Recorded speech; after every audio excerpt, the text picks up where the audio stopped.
여러분 안녕하십니까. 광주 MBC 뉴스투데이입니다. 먼저 오늘의 주요 뉴스입니다. 명예훼손 혐의로 기소된 전두환 씨에게 법원이 구인영장을 발부했습니다. 오늘 3월 재판에 출석하지 않으면 영장에 따라 강제 구인됩니다. 자유한국당이 5.18 진상규명을 위한 조사위원 추천을 또 연기했습니다. 특별법이 발효된 지 넉 달이 되도록 진상규명의 시작도 못하고 있습니다. 빌린 땅에 폐기물을 불법으로 방치하는 임차인들 때문에 곳곳에서 갈등이 빚어지고 있습니다. 목포의 한 먹자 골목에서 불이 나 점포 15동이 불에 탔습니다. 설을 앞두고 영세 상인들의 생계가 막막해졌습니다.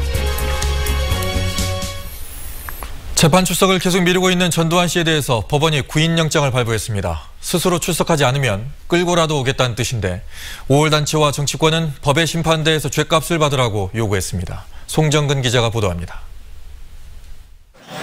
고 조비오 신부의 명예를 훼손한 혐의로 기소된 전두환 씨의 재판이 지난해 8월 27일 이후 넉 달여 만에 광주지법에서 열렸습니다. 전 씨는 이번에도 출석하지 않았습니다. 전 씨의 변호인은 전 씨가 독감과 고열로 외출하기 어려운 상태라며 출석하지 않은 이유를 밝혔습니다. 연세가 많으신 어르신이기 때문에 고열 때문에 식사도 못하시고 기력을 차리지 못하고 계십니다. 법원은 오는 3월 11일 오후 2시 30분으로 재판을 다시 연기하고 전 씨에 대해 구인영장을 발부했습니다.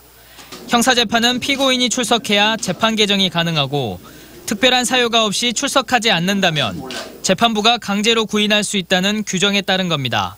피고인을 공판기일에 출석해야 하는데 목적이 있기 때문에 당해 재판 공판기일로 지정된 3월 11일 날 피고인을 구인할 수 있도록 그날 집행할 수밖에 없을 것 같습니다. 5월 단체들과 민중당은 재판이 열린 광주지법 앞에서 잇따라 기자회견을 열어 재판에 출석하지 않는 전 씨를 강하게 비난했습니다. 광주의 학살자 전두환은 하루빨리 자신이 저지른 만행의 진실을 밝히고 국민 앞에 고개 숙여 사죄하라. 지금 당장 법의 심판으로 죗값을 치르라. 재판을 방청한 시민들도 재판장의 모습을 나타내지 않은 전 씨를 향해 무책임하다며 비판의 목소리를 높였습니다. MBC 뉴스 송정근입니다. 전두환 씨가 3월 재판에 어떤 식으로든 출석한다면 기소된 지 10달 만에 법정에 서게 됩니다. 그런데 변수가 없는 건 아닙니다. 보도에 우정훈 기자입니다. 전두환 씨가 사자 명예훼손 혐의로 기소된 건 지난해 5월 3일입니다. 지난 2017년 출간한 회고록을 통해 5.18 당시 헬기 사격을 목격했다는 고 조비오 신부를 원색적으로 비난했다가 고인의 유족 등으로부터 고소를 당했습니다. 지난해 5월 28일 첫 재판이 열릴 예정이었지만 전 씨 측의 요청으로 2차례나 재판이 연기됐습니다. 석 달 뒤인 8월 27일 광주지법에서 첫 재판이 열렸지만 이번엔 건강상의 이유로 참석하지 않았습니다. 9월에는 광주에서 재판을 받을 수 없다며 관할 이전을 신청했고 법원이 받아들이지 않자 다시 대법원에 상고하며 계속 시간을 끌었습니다. 다시 넉 달여 만에 열린 두 번째 재판에서 법원은 전 씨에게 오는 3월 11일 재판에 출석하도록 구인장을 발부했습니다. 3월 재판에 출석한다면 전 씨는 기소된 지 10달, 재판이 시작된 지 8달 만에 법정에 서게 됩니다. 본인이 정말 그렇게 떳떳하다면 광주 법정에 서서 본인이 파렴치한인지 조비오 신부가 파렴치한인지 본인이 사탄인지 조비오 신부가 사탄인지 가려봅시다. 다만 일부 보수단체들이 전 씨 재판 출석에 강하게 반발하고 있다는 점이 변수라면 변수입니다. 재판이 열린 어제도 전 씨 사택 앞에서는 강제 구인에 반대하는 보수 세력들의 집회가 열렸습니다. 아흔을 바라보는 나이에 알츠하이머병을 앓고 있다는 점도 구인장 집행에 부담이 될 수 있습니다. MBC 뉴스 우정훈입니다. 오늘도 메마른 날씨가 이어지는 가운데 공기가 매우 탁하겠습니다. 중국발 고농도 미세먼지가 유입되면서 광주의 초미세먼지 농도 50마이크로그램 안팎으로 나쁨 수준 보이고 있습니다. 이 미세먼지는 오늘 늦은 오후부터 차츰 해소될 것으로 전망됩니다. 오늘 낮까지는 큰 추위 없겠는데요. 오후 들어서는 찬 공기가 유입되면서 오늘 밤부터 내일 아침 사이 반짝 추위가 이어지겠습니다. 오늘 광주의 한낮 기온 6도로 평년 수준의 기온을 보이겠지만 내일 광주의 아침 기온은 영하 5도까지 떨어지면서 춥겠습니다. 오늘 늦은 밤에는 눈 소식도 있습니다. 대부분 지역에서는 산발적인 눈만 날리겠지만 곡성과 구례 등 동부 내륙 지역에서는 1cm 안팎의 적설이 예상됩니다. 날씨였습니다. 자유한국당은 5.18 진상규명을 하기 위한 조사위원회 출범을 못하도록 시간을 끌고 있습니다. 넉 달째 미뤄왔던 한국당 몫의 조사위원 추천을 어제 하기로 했다가 또 미뤘습니다. 김인정 기자입니다. 자유한국당이 5.18 진상규명조사위원 추천을 또 미뤘습니다. 당초 새로 취임한 나경원 원내대표가 어제까지는 추천하겠다고 공언했지만 한국당 내부 이견이 크다며 결론을 내지 못했다고 밝혔습니다. 조금 더 추가 모집의 필요성을 제기하는 의원님들도 많이 계셔서 5.18 민주화 운동 관련된 특위위원 선정 문제는 조금 더 조율하기로 했습니다. 자유한국당이 5.18 조사위원을 쉽사리 결정을 못하는 건 한국당 내부에 5.18에 대한 인식차가 상당하기 때문입니다. 특히 5.18 당시 북한군 개입설이 갈등의 핵심 쟁점인 것으로 알려졌습니다. 이른바 비박계에서는 5.18의 대표적 가짜뉴스로 꼽혀온 북한군 침투설에 반박해온 보수 농객을 위원으로 추천하려는 움직임이 감지되고 있지만 북한군 침투설을 규명하자는 친박계 등은 이에 강력히 반대 중인 것으로 알려졌습니다. 한국당은 당초 5.18 북한군 개입설을 주장하는 극우 농객 지만원 씨를 후보로 거론해 논란을 일으키기도 했습니다. 민주평화당과 정의당은 위원 추천을 이렇게 지연시키는 건 진상규명 방해라며 한국당목 위원 추천을 반납하라고 비난의 수위를 높였습니다. 계엄군의 시민학살과 암매장, 성폭행 등 국가폭력의 진실을 밝히기 위해 출범해야 할 5.18 진상위원회가 자유한국당의 시간 끌기 때문에 첫 발도 못 떼고 있습니다. MBC 뉴스 김인정입니다. 전두환 씨가 사망할 경우 국립묘지에 안장하는 방안에 대해 국민 60% 이상이 반대한다는 여론조사 결과가 나왔습니다. 여론조사기관 리얼미터가 CBS 의뢰로 전국 성인 503명을 대상으로 조사한 결과 응답자 61.5%가 법을 개정해서라도 전두환 씨의 국립묘지 안장을 막아야 한다고 답했습니다. 이념 성향별로는 진보층의 경우 반대가 78.7%로 압도적으로 높았고 중도층에서도 64.2%로 반대가 우세했지만 보수층에서는 반대 44.2%, 찬성 44.5%로 찬반이 팽팽히 갈렸습니다. 신임 청와대 정무수석의 강기정 전 국회의원이 유력한 것으로 알려졌습니다. 광주 북구갑에서 3선을 지낸 강 전 의원은 지난 대선에서 문재인 캠프의 총괄수석 부본부장을 맡는 등 사실상 친문이사로 꼽히고 있습니다. 청와대는 이르면 오늘 강 전 의원을 비롯한 신임 수석 비서관급 인사를 발표할 예정입니다. 땅이나 창고를 빌려놓고는 건축 폐기물 수백 톤을 쌓아둬서 임차인과 땅 주인이 갈등을 빚는 곳이 전남 여러 곳에서 생겨나고 있습니다. 땅을 빌린 사람이 치우지 않고 버티면 결국 땅 주인이 치워야 한다고 합니다. 남궁욱 기자입니다. 지난해 11월 불이 난 담양의 폐기물 창고입니다. 시설을 태워 1천만 원의 재산 피해가 난 이 폐기물 창고는 사실은 건축 폐기물을 쌓아둘 수 없는 곳입니다. 창고를 빌린 임차인이 계약과 달리 폐기물 600톤을 담양군에 허가 없이 불법으로 쌓아둔 겁니다.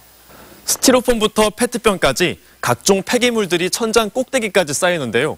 모두 불법으로 버려진 것들입니다. 창고 주인은 이 쓰레기 때문에 골머리를 앓고 있습니다. 담양군에서는 폐기물을 치우지 않으면 행정처분을 하겠다고 압박하고 있고 임차인은 치우겠다는 말만 할 뿐 버티고 있는데 이럴 경우 폐기물을 치워야 하는 법적 책임은 결국 창고 주인에게 돌아가기 때문입니다. 1억 6천에서 3억까지 이야기를 해요. 근데 아직 돈이 없어서 이것도 요즘에는 빚 구하기도 힘들더라고. 돈 구하기도. 임차인 김 씨에게 폐기물을 어떻게 할 것인지 취재진이 물었지만 김 씨는 취재 요청을 거부했습니다. 취재를 좀 하고 있는데 당사자들이 우선하지 안 할게요. 폐기물을 어떻게... 이처럼 빌린 땅이나 창고에 허가 없이 쌓아둔 폐기물 때문에 갈등을 빚는 건 담양뿐 아니라 나주와 화순 등지에서도 일어나고 있습니다. 나주의 이 야적장도 임차인이 폐기물 수백 톤을 불법으로 쌓아둔 혐의로 경찰에 고발됐지만 쓰레기는 아직까지 치워지지 않고 있습니다. 밀어넣고 지금 시에다 전화하고 그러죠. 그래도 지금 방법이 없으니까 이것을 어떻게 해야 되는가 참 답답하기만 해요. 보기. 이런 일이 일어나는 것은 땅이나 창고를 빌리는 비용보다 톤당 20만 원 정도 하는 폐기물 처리 수수료가 훨씬 더 비싸기 때문으로 알려졌습니다. 돈이 된다는 것을 그렇게 하고 챙겨보고 그러면 땡기고 땡겨보고 그러면은 돈만 한다네요. 네네. 정부는 최근 무허가업자가 휴경지나 공장 용지 등을 높은 임대료를 주고 빌린 뒤 폐기물을 불법 투기하는 사례에 대해 종합 대책을 발표했고 검찰은 수사에 들어갔습니다. MBC 뉴스 남궁욱입니다. 한전공대 입지 선정을 앞두고 오늘 하루 광전남 후보지 추천 작업이 진행됩니다. 한국전력은 광주시와 전라남도로부터 오늘 중으로 한전공대 후보지 추천을 받은 뒤 심사위원회 구성과 현장 실사, 평가를 진행하고 오는 28일쯤 최종 결과를 발표하겠다고 밝혔습니다. 광주시는 자치구가 추천한 곳과 광주시가 발굴한 곳 등 3개 후보지를 추천하고 전라남도는 나주시내 3곳을 추천할 전망입니다. 광주와 전남 북부권 지자체가 첨단 3지구에 한전공대를 유치하기 위해 공동 대응에 나섭니다. 광주 북구와 광산구, 전남 담양과 장성군의 4개 지자체는 오늘 오전 광주과학기술진흥원에서 상생발전협의회를 구성하고 경제와 산업, 문화관광 등 다방면에 걸쳐 협력하기로 결의할 방침입니다. 4개 지자체는 특히 광주 북구 첨단 3지구가 한전공대 최적지라는 데 인식을 함께하고 공동 대응할 방침입니다.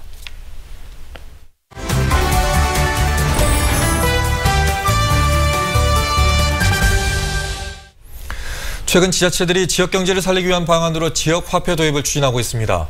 광주시도 올 상반기부터 가칭 광주사랑 카드 상품권을 도입할 계획이라고 밝혔는데요. 네, 정진석 경제평론가와 자세한 내용 살펴보도록 하겠습니다. 안녕하십니까? 네, 안녕하세요. 네, 요즘 광주뿐만 아니라 타 지자체도 이 상품권을 많이 도입하고 있는데 왜 이렇게 지역화폐를 많이 도입하는 걸까요? 일단 뭐 첫 번째 이유는 지금 아시다시피 경제 상황이 좀 안 좋고요. 자영업자 소상공인의 어려움이 가중되고 있지 않습니까? 이거는 뭐 광주뿐의 문제가 아니라 전체적인 문제인데요.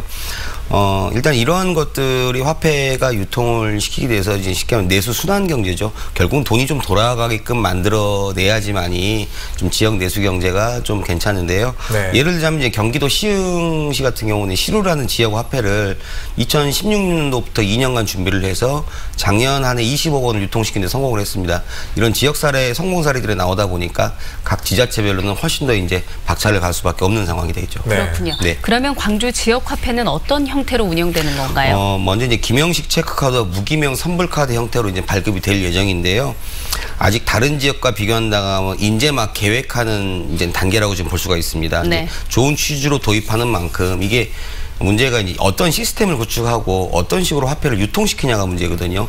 우리 기존에 있었던 것처럼 쉽게 하면 뭐 차상위 계층이라든지 기초생활수급자분들 일부 수당을 이렇게 화폐로 이렇게 돌려주는 개념보다는 네. 중산층이 어떻게 소비를 하게끔 만드는 시스템을 구축하는 것이 가장 큰 관건이라고 지금 보고 있습니다. 네.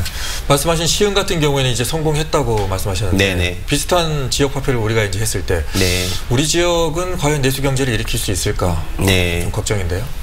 좀 사실 이게 기존에 사실 어떤 우리 지금 바우처 제도라든지 그다음에 뭐 아동수당을 카드로 지급한다든지 여러 상황들이 좀 비슷한 상황들이 있었습니다. 네. 현장의 얘기를 들어보면은요, 이분들 저소득층 분들은 10만 원이 됐든 15만 원 수당이 나오게 되면 이 돈을 자기들이 쓸 용처가 정해져 있어요. 근데 지역 화폐는 문제는 사용처가 강제가 되잖아요. 네. 예, 재래시장이라든지 전통시장이라든지 협약된 가맹점 소상공인들한테만 쓸 수가 있게끔 되어 있습니다. 이게 문제가 여기서 있는데요. 네.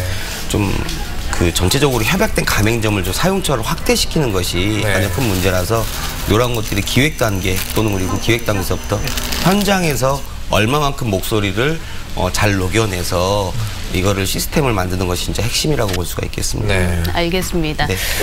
그러면 이제 수수료 부담이나 카드 단말기 보급 문제처럼 부작용으로 거론되는 사항들이 있습니다. 여기에 대해서는 어떻게 보십니까? 아무래도 이제 부작용이 있을 수밖에 없죠. 올해 이제 수수료 부담을 정부에서 낮춰준다고 했고, 지금 일부 서울 같은 경우는 제로페이라는 걸 도입을 해가지고 지금 실시간 계좌이체 같은 수수료를 갖다가 없애게끔 하니까 소상공인 입장에서 환영할 만한 일입니다. 소상공인 입장에서 환영할 만한데 조금 더 디테일하게 본다면 수수료를 낮춰준다는 것은 누군가 반대는 그만한 수수료를 또 누군가는 부담을 해야 되는 겁니다. 미리 시스템을 구축해 놓은 카드사라든지 금융기관들이 지금 부담을 해야 되는 부분들이고 네. 또 여기서 파생되는 문제들이 벌써 지금 튀어나오고 있거든요. 광주라고 그러지 말라는 법은 없습니다. 이러한 디테일한 부분들을 행정 편의주의적으로 이제 가는 게 아니라 현장에서 조금 더 현장 의견을 반영을 해서 조사를 해가지고 이런 문제점들이 없게끔 가야 되겠죠. 아무래도 지역 화폐가 잘 유통되기 위해서 조금 전에 이제 몇 가지 좀 이런 좀 보완이 돼야 된다 말씀해 주셨는데 또 뭐 챙겨주실 게 있다면 어떤 게 있을까요? 가령 예를 들어서 미리 말씀드리면 물론 이제 위원회나 어떤 이제 토론회를 통해서 이제 이런 것들이 대안들이 나오겠지만요. 가령 이제 잠금 부분들 카드를 10만 원짜리 카드를 받았는데 사용을 8만 원하고 2만 원 남았을 때 이러한 부분들 그러니까 좀 현장 속으로 디테일하게 파고 들어가서 해야 되는 부분들 그리고 이게 행정 쪽에서 가장 쉽게 생각하는 것이 이제 기존적으로 뭐 청년 배당이라든지 청년 수당이라든지 아동 수당을 통해서 일부를 지역 화폐로 수당을 지급을 하겠다라는 생각이 가장 일반적으로 누구나 할 수 있는 생각인데요. 이게 아니라 서두에도 말씀을 드렸지만 중산층에서 소비를 좀 해줘야 돼요.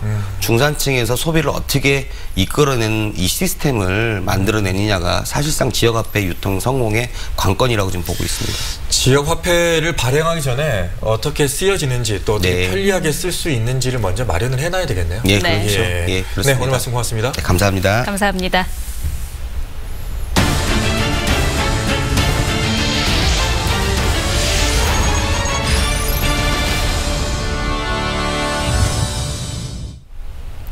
어제 음식점이 밀집한 목포의 한 먹자골목에서 불이 나 점포 15동이 불에 탔습니다. 바로 옆 전통시장까지 불길이 번지는 것은 막았지만 화마에 점포를 잃은 상인들은 설 명절을 앞두고 생계가 막막해졌습니다. 김진선 기자입니다. 화마가 휩쓸고 간 목포의 한 음식점 골목. 마치 폭격이라도 맞은 듯 지붕이 힘없이 주저 내려앉았습니다. 건물은 뼈대만 앙상하게 남았고 점포 안은 새까만 재가 가득합니다. 설 대목을 앞두고 평소보다 고기 물량을 더 들여와 저장하고 있던 상인은 올 설 장사를 포기해야 할 상황입니다. 평상시보다 한 20% 이상은 이렇게 이제 저장을 해 가는 중이지 지금 명절 대비해갖고 그래서 참 난감한 상황입니다. 불이 난 직후 현장에 달려나온 상인들은 형체도 알아볼 수 없게 타버린 가게를 보며 망연자실해하고 있습니다. 목포 먹자골목은 1980년대 후반 조성됐으며 대부분 16에서 20제곱미터 규모의 소규모 점포들이 몰려 있습니다. 대부분 영세 상인들인데다 화재보험에 가입된 점포도 많지 않은 것으로 알려졌습니다. 다 여기 임대해가지고 장사하는 사람들이라 이런 상황이 돼가지고 마음이 진짜 심란하기도 하고. 목포시와 전라남도는 불이 난 곳은 전통시장이 아닌 개인 점포가 대부분인 것으로 보고 행정적 지원이 가능한 범위가 어디까지인지 대책 마련에 착수했습니다. MBC 뉴스 김진선입니다. 금호타이어 비정규직 노조가 청소노동자 해고에 반발해 일부 공장시설을 점거하고 농성을 벌이고 있습니다. 금호타이어 비정규직 노조원 100여 명은 오늘부터 용역회사와 계약을 맺은 대체 인력이 업무에 투입되는 것은 사실상 자신들을 해고하는 조치라며 어제 오후 2시 일부 공정시설을 점거해 농성에 들어갔습니다. 노조는 원청인 금호타이어가 도급 비용을 낮추기 위해 고용승계 협약을 파기한 것이 문제의 본질이라고 주장했습니다. 기아자동차가 노후 경유 차량 고객을 대상으로 차량 교체 지원 프로그램을 실시합니다. 기아차는 10년 이상 운행한 경유 차량을 말소 등록한 뒤 기아차 신차를 구매하면 차량 가격을 최대 40만 원까지 지원해주기로 했습니다. 특히 정부가 제공하는 10년 경과 노후 경유차 세금 감면 혜택과 오는 6월 말까지 연장된 개별 소비세 30% 인하 혜택을 중복해서 적용할 수 있도록 했습니다. 전기차 주행거리를 3배로 늘릴 수 있는 리튬이온 배터리가 광주과기원 연구팀 주도로 개발됐습니다. 광주과기원은 신소재공학부 엄광섭 교수가 건국대 조한익 교수 등과 함께 리튬이온 배터리의 성능을 최대 3배 늘릴 수 있는 전기화학 처리 방식을 개발했다고 밝혔습니다. 연구팀은 현재 상용되는 전극 재료 대신 황과 모리브데늄이라는 금속 화합물을 이용할 경우 리튬이온 배터리의 용량을 최대 3배 늘릴 수 있다는 점을 밝혔습니다. 프로야구 기아 타이거즈가 코칭 스태프들의 보직을 확정했습니다. 기아 타이거즈는 수석 코치를 두지 않는 대신 야수와 투수 파트에 각각 김민호, 강상수 총괄 코치를 배치했고 지난 시즌을 끝으로 은퇴한 정성훈, 곽정철 코치에게 2군 코치를 맡겼습니다. 또 기존의 3군과 재활군에 대한 육성 시스템을 재정비하면서 기아에서 선수로 뛴 적이 있는 앤서니 루루를 투수 코치로 영입했습니다. 남도일보 최혁 주필이 제1회 송재 서재필 언론인상을 수상했습니다. 최혁 주필은 지난 1988년 언론계에 발을 들인 이후 의미 있는 기획 기사와 컬럼 등으로 전라도의 가치를 조명하고 지역 현안을 냉철하게 분석해 지역민들의 호응을 얻은 것으로 평가됐습니다. 서재필 언론상은 우리나라의 최초의 민영 일간지인 독립신문을 창간한 서재필 선생의 업적을 기리기 위해 제정됐습니다.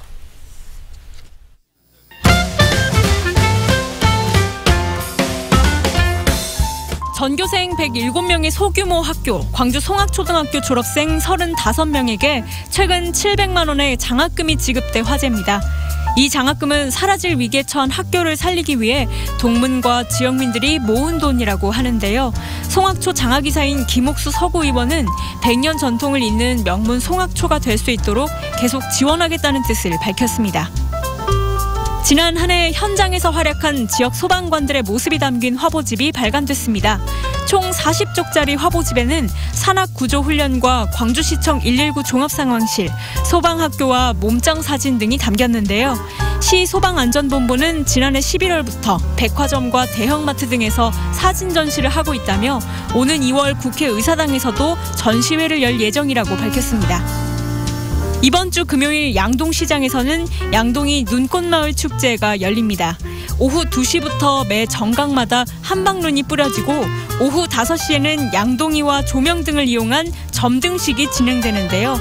개성 넘치는 떡국 레시피로 경연을 벌이는 우리집 떡국 자랑대회도 11일 오후 4시 반부터 열립니다. 베트남의 국민작가 부샹파이의 작품을 볼 수 있는 전시가 26일까지 광주 동구 나인갤러리에서 열립니다. 부샹파이는 평생 가난 속에 살면서 프랑스에 대항했던 화가로 하노이의 거리와 사람들을 따뜻한 시선으로 그려냈는데요. 유화 수채, 펜화 등 40여 점의 작품들을 만날 수 있습니다.